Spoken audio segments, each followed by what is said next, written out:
Okay, so we're going to talk about WrestleMania now, go through the review of everything.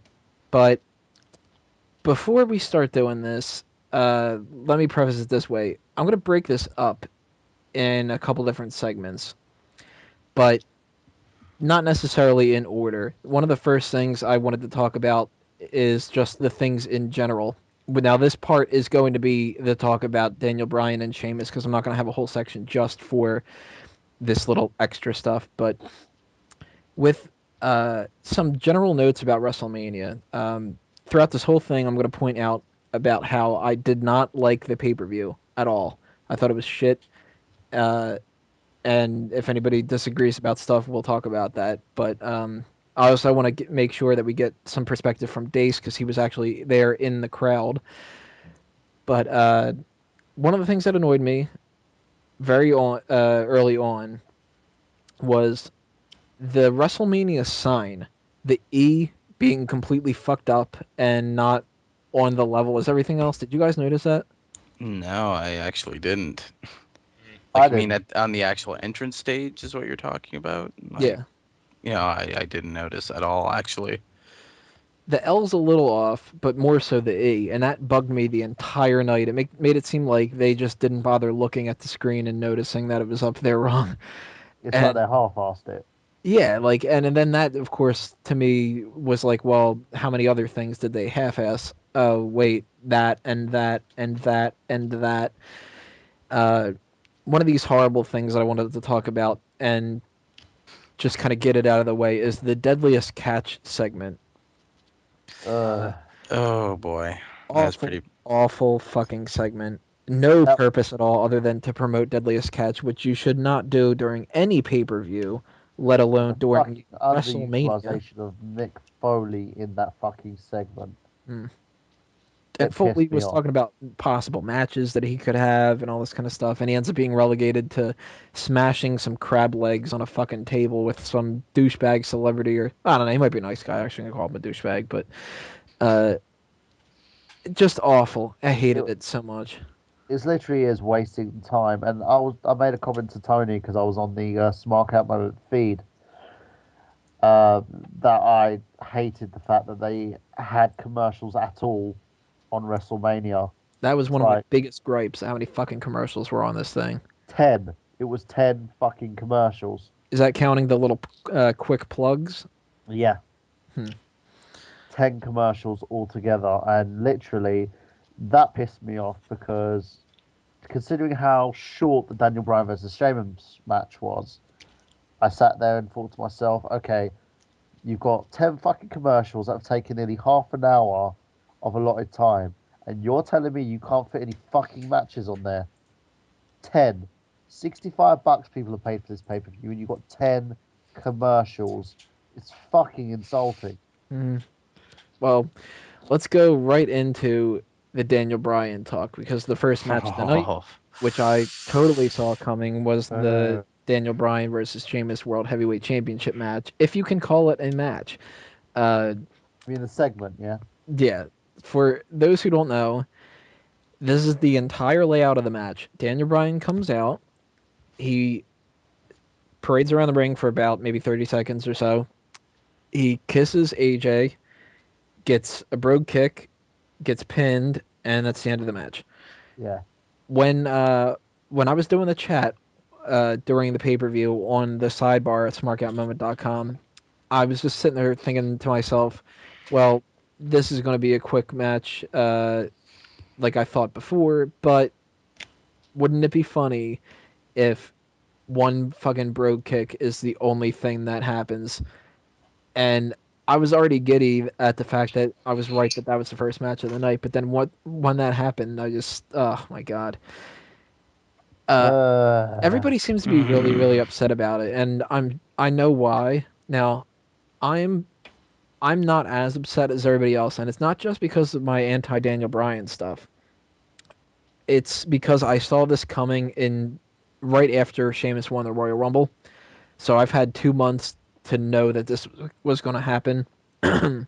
So I kind of, what happens when you watch a bad movie and then you rewatch it again a little bit later and it's not as bad, that kind of a thing. I knew that this was coming, so it wasn't as much of a shock to me as it was for everybody that thought they were going to put on a clinic or something.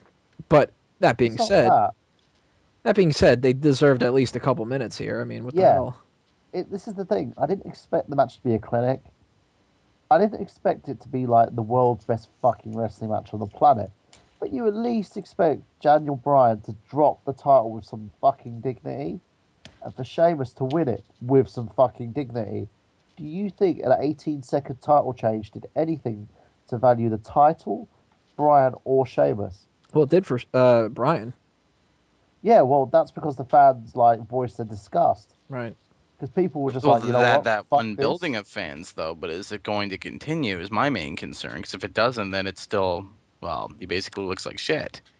You Yeah, know, just exactly. one crowd reaction on Raw and WrestleMania doesn't necessarily mean like 2 weeks, 3 weeks down the line you're still going to get the same thing.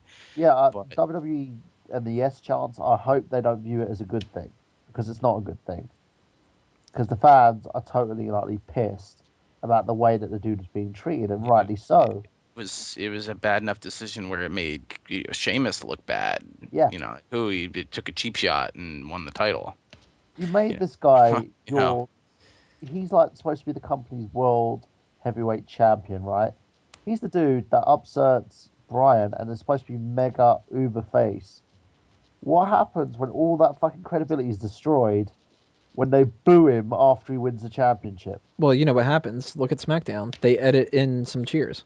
Yeah, but how long are you going to do that for? Well, they did it for They've always Goldberg done for it. I don't know. um, They need to make sure that they keep up with the value of that championship or Sheamus. And this is the same shit that ECW had to go through. That's the reason why that whole brand collapsed because they've treated that brand and the title like it was less than shit. And you can't do that. If you continue to do that, then it's got to be viewed as shit. And then everybody else is going to look at it as the bastard child of the WWE, which it shouldn't be. That World Heavyweight Championship has had some amazing people hold that title. Sheamus is up there with the list of credible champions, but he doesn't look credible because he ended up defeating Daniel Bryan in 18 seconds in a squash match that really is worse than them being left off the card. Well, you know what's really funny about that? The whole 18-second thing. They were trying to go for the record, and they didn't even do that right on this card. Yeah, they yeah, but botched their own fucking. Uh, Well, it, Dace, it, what it was boggles the mind. Dace? Tell us about what the perception was with the crowd. I'll tell you what, Daniel Bryan's entrance and his way to the ring was as great, if not greater, than when The Rock entered. I mean, the electricity that was in the crowd for that, yes, that you had everybody on the edge of their seats waiting for him to start going down that ramp to chant with him. It was ridiculous. And then when he got kicked in the face and pinned, oh my, the boos were deafening. Nobody in that house, not even Cena, got booed as much as Sheamus did when Sheamus was walking out.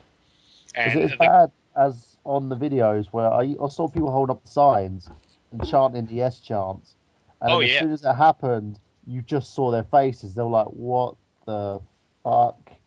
I was actually in a bar Saturday night in Miami, and it was a bunch of wrestling fans because they were doing this signing there with a lot of the old legends, not with the WWE, and the yes chant broke out 4 or 5 times going into the arena before the show actually started.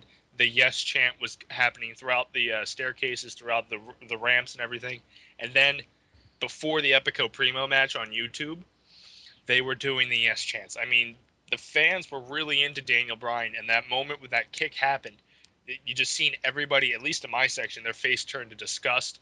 People were booing. Sheamus was trying to walk out celebrating. Nobody was having it. well, they weren't happy because they got cheated out of a match from the card, basically. There we I go. mean, I Hmm. mean, when you advertise a world title match, you're not advertising it to be 18 seconds. Right. And these people probably thought it'd be like maybe fairly give them 6 to 10 minutes to open the show, Yeah, I and then it kind would have been of, fine. despite how much I thought that this was going to just be a complete squash, I still thought it might be that when they when they got to the point where there was only 8 matches on the card, I figured, okay, they're going to actually give it some time, and I thought this was going to be one of the short ones, like the Rey Mysterio match from a few years back, where it was what, like 6.5 minutes or something like that. Yeah, him and Punk. That had more time than Bryan versus Sheamus. My God. And fucking JBL had a back problem. Yeah. That one, yeah. That says something, doesn't it? It's But- just WWE should have known going into Mania that most of the people that go to Mania are diehard wrestling fans. So they're people that have followed Bryan through his career, Right. and people who are reading the things on the internet and are really invested in the product to the point where they're going to Miami and drop a couple K. I mean, it Well- was an expensive weekend for me down there, Yeah. and to see Daniel Bryan get kicked in the face and pinned within 18 seconds, I was ready to leave the show, to be honest with you. How Well, much did it cost you? If you don't The mind entire telling us? weekend, it was over $1,000. If you maybe over two, if you include the hotel, food, taxis, tickets to Mania, tickets to the Hall of Fame. It was a good $2,000 plus weekend. Jeez. And do Yeah, you think so that everybody else in that crowd had probably spent that amount or even more in comparison, and the WWE still feel that WrestleMania was a good event nonetheless?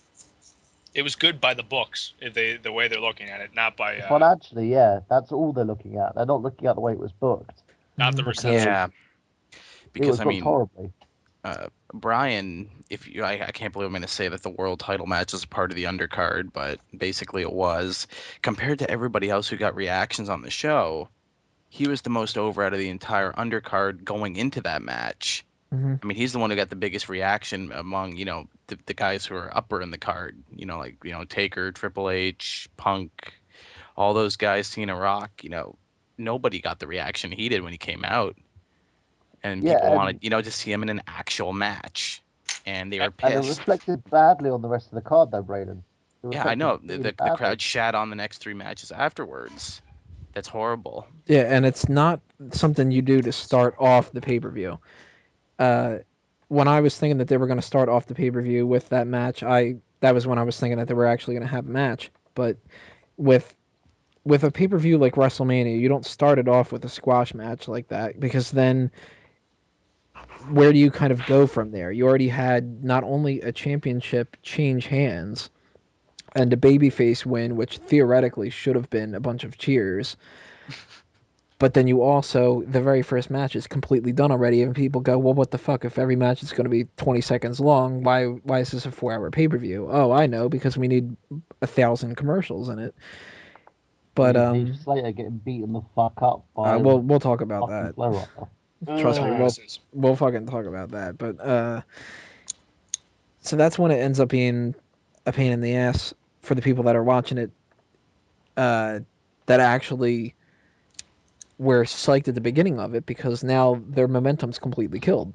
Oh yeah, I couldn't Yeah, tell you how it- excited I was to get ready to participate in this match, to cheer for Bryan with the yeses and everything, only to have it I kind of blinked and it was done. Yeah, I It's like, are completely you kidding me? flatlined the entire crowd for at least the next hour. And in a booking sense, that's a really bad decision. Mm-hmm. And I bet they thought it was probably going to go over wonderfully, too. Well, I bet they they thought, kind of, oh, they're going to be a bunch of Sheamus fans. They eat it right up and wake the crowd right up. 18 seconds, so nothing can go wrong. And then, yeah, WWE kind of has that mentality of, if we like them, they like them. yeah, So I'm sure that they thought Sheamus is over. Everybody will just cheer for Sheamus because we like Sheamus, and that'll be it. Problem solved. He's the The thing heel. is, it like, would have happened. They would have cheered for Sheamus. But the issue was, it wasn't the fact that he won, it was the length of the match. That's it. He got a lot of boos when he came in, so I don't know. They may still have turned against him. Combination of crowd and the length of the match, and being so psyched for WrestleMania to start and have it just kind of have a hiccup like that. I mean, This is a WCW type of hiccup. yeah, I mean, This is not a that's like WWE Mania type of hiccup. 24 opening with Kane and Chavo. yeah. Yeah. Now Pretty much. that was okay for that to throw that in there, because I mean they It was in had, the middle of the card. It was like Yeah. after. I it think was kind of like a bathroom break segment a little bit. Yeah, right before Flair and HBK's match, coming off of the Money in the Bank and the stuff that happened before it, kind of like to do a little break in between. That's fine. I would have been fine with the squash a little better if it didn't open up the show. I still would have hated it probably, but it wouldn't have killed the crowd as bad. And the There's a ECW title difference was as nowhere well. near as much as the World Heavyweight title. Yeah, definitely. It's the second most prestigious heavyweight championship in the WWE. You don't do that to someone. It's like, and the one thing about Chavo was no one took him seriously as a champion anyway. Mm. No offense to him. He might, he's probably a great worker, but he's not on that level of work rate and ability that Eddie Guerrero was.